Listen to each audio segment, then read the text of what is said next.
राज्य सरकारने शेतकऱ्यांची फसवणूक केली होती आणि ह्या फसवणुकीनंतर आता शेतकरी संतप्त झालेले आहे। प्रहारचे अध्यक्ष माजी मंत्री बच्चू कडूंच्या नेतृत्वात आपण पाहताल की कालपासून नागपूरच्या दिशेने मोर्चा निघालेला आहे।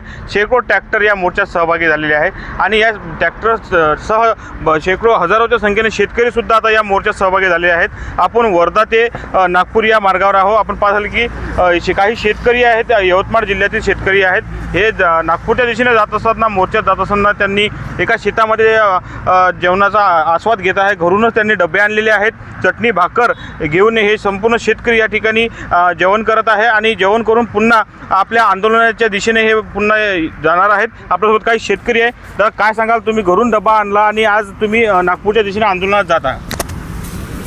देवेंद्र फडणवीस सरकारने आम्हाला आश्वासन दिलं होतं की 7/12 कोरा करू, पण हे लबाड सरकार आहे। यांनी कुठलंही आमचं आश्वासन पुरं केलेलं नाही। आम्ही कर्जमाफी मागितली नव्हती, त्यांनी स्वतः सांगितलं होतं की निवडणुकीमध्ये की आम्ही शेतकऱ्याचा 7/12 कोरा करू। आज आमचं आश्वासन पूर्ण झालं नाही आणि यावर्षी भरपूर पाऊस झाल्यामुळे शेतकऱ्याच्या हाती काहीही लागलेलं नाही आहे। पूर्ण दुष्काळ पडलेला आहे, ओला दुष्काळ झालेला आहे आणि ओला दुष्काळाची मदत जे केलेली आहे ती तुटपुंजी केलेली आहे आणि शेतकऱ्याचा अपमान केलेला आहे की 500 रुपये 1000 रुपये असे आमच्या अकाउंटमध्ये येत आहे। यासाठी बच्चूभाऊंनी आंदोलन केलं, त्यासाठी आम्ही सगळे कास्तकार सामील व्हायला लागलो त्याच्यात। आपण पाहाल की नक्कीच की सरकारने जे आश्वासन दिलं ते आश्वासनाची पूर्तता केली नाही। काका काय सांगाल, तुम्ही कुठून आले आणि हॉटेलवर जेवण करण्याची तुम्ही शेतामध्ये जेवण करत आहात? हॉटेलमध्ये जेवण करायची आमची हेच नाही ना, त्याच्यानं आम्ही शेतात जेवण करू आलो। घरून भाकरी आणल्या, भाकर आणि ठेचा बेसन, याच्यापूर्वी दुसरं काही नाही।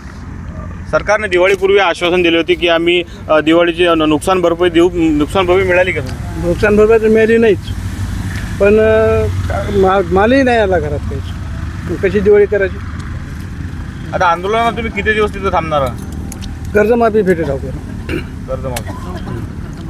तर आपण पाहिलं की या ठिकाणी कर्जमाफी जोपर्यंत होत नाही तोपर्यंत आता या नागपूरहून आम्ही माघार घेणार नाही अशी ठाम भूमिका शेतकऱ्यांनी घेतलेली आहे। आणि देवेंद्र फडणवीस सरकारने जे शेतकऱ्यांची फसवणूक केली त्या सरकारच्या विरोधात आता असूड या शेतकऱ्यांनी उभारलेला आहे। मी किरण होळे, जेन्युकाज न्यूज, अमरावती।